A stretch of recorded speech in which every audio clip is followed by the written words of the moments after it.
சிம்ம ராசிக்கான நவம்பர் மாத பலன்கள் எப்படி இருக்குன்னு பார்க்கலாம் வாங்க. ராசியிலேயே கேது. நான் சொல்கிற விஷயம்லாம் ஃபாலோ பண்ணிட்டு வரீங்களா? மெடிடேஷன், பிராணாயாமா, மூச்சு பயிற்சி ஏதாவது ஒன்று எதுவுமே பண்ணலையா? ஜஸ்ட்டு காலையில் சூரிய உதயத்துக்கு முன்னாடி ஒரு ½ hour முன்னாடி எந்திரிங்க, அப்படியே உட்காருங்க. உங்கள் மூச்சில் மட்டும் கவனத்தை வைங்க. நான் சொல்கிறது சாதாரணமாக இருக்கும். தயவுசெய்து ஒரு 1 வீக் நீங்கள் இதை செஞ்சு பாருங்கள், நிறைய சேஞ்சஸ் வரும். ஓகேங்களா? ஸோ ராசியிலேயே கேது இருக்கிறனால கொஞ்சம் அந்த விரக்தி தன்மை மாதிரி கொடுக்கும். நம்மளா அப்படி நினச்சிக்கிறது. ஸோ அதில் கொஞ்சம் கவனமாக ஏதாவது தெய்வ வழிபாடு இந்த மாதிரி ஒரு விஷயங்கள் நீங்கள் பண்ணுறது, ஏர்லி மார்னிங் எந்திரிக்கிறது, இதெல்லாம் பண்ணிங்கனாலே அது வந்து சரியாயிடும். ஓகேங்களா? அதர்வைஸ் பார்த்திங்கன்னா 3ஆம் இடத்துல சுக்கிரன். ஸோ 3ல் சுக்கிரன் இருக்கிறது ரொம்ப சிறப்பான அமைப்புங்க. அது ஆட்சி பெற்று 3ஆம் இடத்துல ஸ்ட்ராங்காக இருக்கார். ரொம்ப அருமையாக இருக்குது. கூட சூரியன், ராசி அதிபதி சூரியன் நீச்சமானாலும் நீச்ச பங்கத்தில் தான் இருக்கிறார். ஒன்றும் பெரிய மைனஸ் கிடையாது. ஓகேங்களா?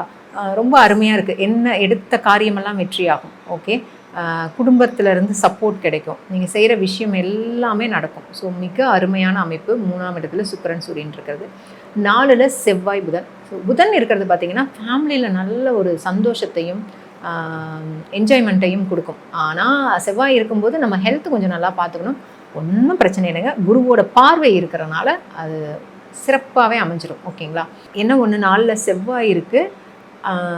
நவம்பர் 17ஆம் தேதி சூரியன் வந்து 4ஆம் இடத்துக்கு போகிறாரு. ஸோ அங்கேருந்து பார்த்திங்கன்னா குருவோட பார்வை 4ஆம் இடத்துக்கு கிடைக்குது.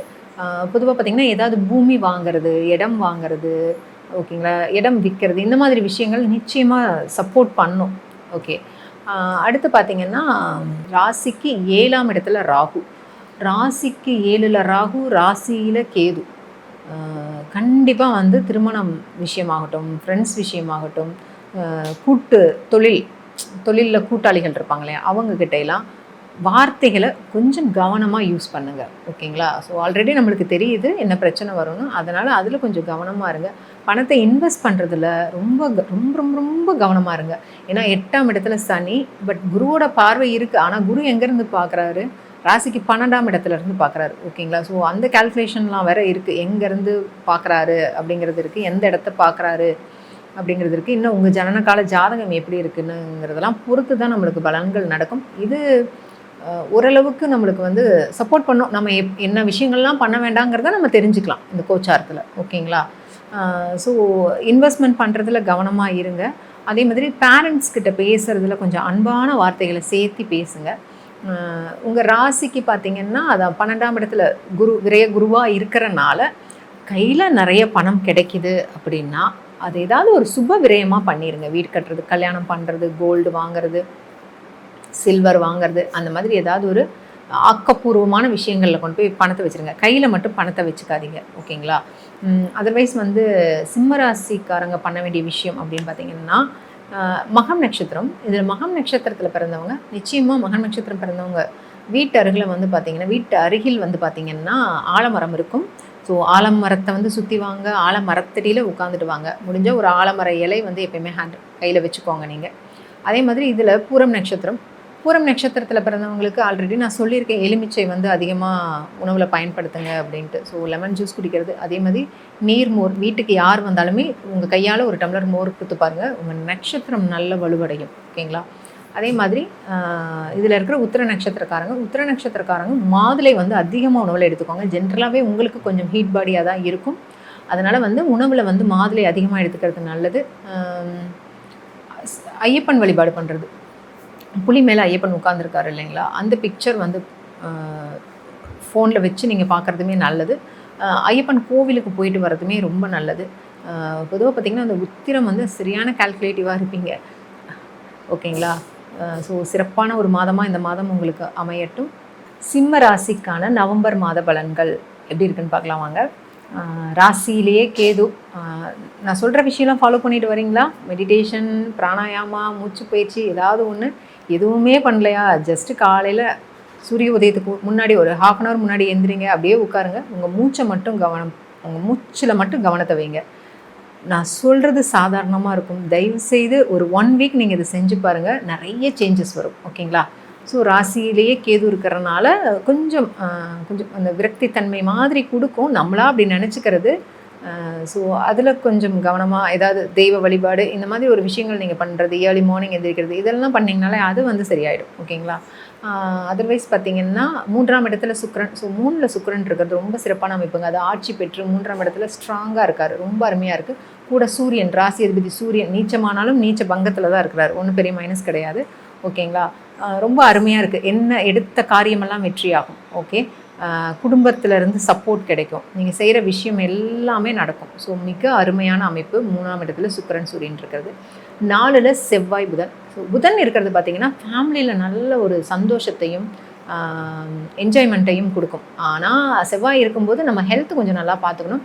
ஒன்றும் பிரச்சனை இல்லைங்க. குருவோட பார்வை இருக்கிறனால அது சிறப்பாகவே அமைஞ்சிடும். ஓகேங்களா? என்ன ஒன்று, 4ல் செவ்வாய் இருக்குது. நவம்பர் 17ஆம் தேதி சூரியன் வந்து 4ஆம் இடத்துக்கு போகிறாரு. ஸோ அங்கேருந்து பார்த்திங்கன்னா குருவோட பார்வை 4ஆம் இடத்துக்கு கிடைக்குது. பொதுவாக பார்த்திங்கன்னா ஏதாவது பூமி வாங்கிறது, இடம் வாங்கிறது, ஓகேங்களா, இடம் விற்கிறது, இந்த மாதிரி விஷயங்கள் நிச்சயமாக சப்போர்ட் பண்ணும்.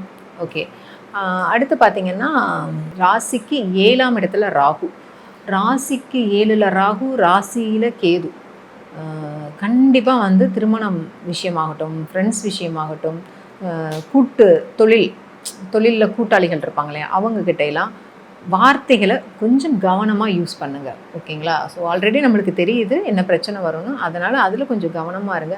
பணத்தை இன்வெஸ்ட் பண்ணுறதுல ரொம்ப ரொம்ப ரொம்ப ரொம்ப கவனமாக இருங்க. ஏன்னா 8ஆம் இடத்துல சனி, பட் குருவோட பார்வை இருக்குது. ஆனால் குரு எங்கேருந்து பார்க்குறாரு? ராசிக்கு 12ஆம் இடத்துலேருந்து பார்க்குறாரு. ஓகேங்களா? ஸோ அந்த கால்குலேஷன்லாம் வேறு இருக்குது. எங்கேருந்து பார்க்குறாரு அப்படிங்கிறது இருக்குது, எந்த இடத்த பார்க்குறாரு அப்படிங்கிறது இருக்குது. இன்னும் உங்கள் ஜனனகால ஜாதகம் எப்படி இருக்குன்னுங்கிறதெல்லாம் பொறுத்து தான் நம்மளுக்கு பலன்கள் நடக்கும். இது ஓரளவுக்கு நம்மளுக்கு வந்து சப்போர்ட் பண்ணும். நம்ம என்ன விஷயங்கள்லாம் பண்ண வேண்டாங்கிறத நம்ம தெரிஞ்சுக்கலாம் இந்த கோச்சாரத்தில். ஓகேங்களா? ஸோ இன்வெஸ்ட்மெண்ட் பண்ணுறதுல கவனமாக இருங்க. அதே மாதிரி பேரண்ட்ஸ் கிட்ட பேசுகிறதுல கொஞ்சம் அன்பான வார்த்தைகளை சேர்த்து பேசுங்க.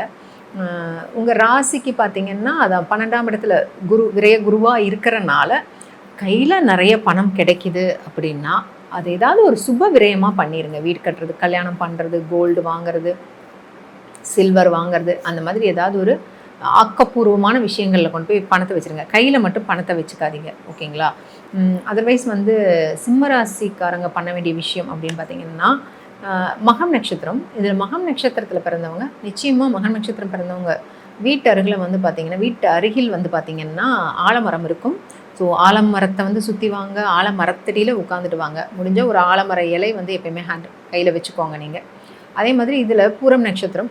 பூரம் நட்சத்திரத்தில் பிறந்தவங்களுக்கு ஆல்ரெடி நான் சொல்லியிருக்கேன், எலுமிச்சை வந்து அதிகமாக உணவில் பயன்படுத்துங்க அப்படின்ட்டு. ஸோ லெமன் ஜூஸ் குடிக்கிறது, அதே மாதிரி நீர்மோர். வீட்டுக்கு யார் வந்தாலுமே உங்கள் கையால் ஒரு டம்ளர் மோர் கொடுத்து பாருங்கள், உங்கள் நட்சத்திரம் நல்ல வலுவடையும். ஓகேங்களா?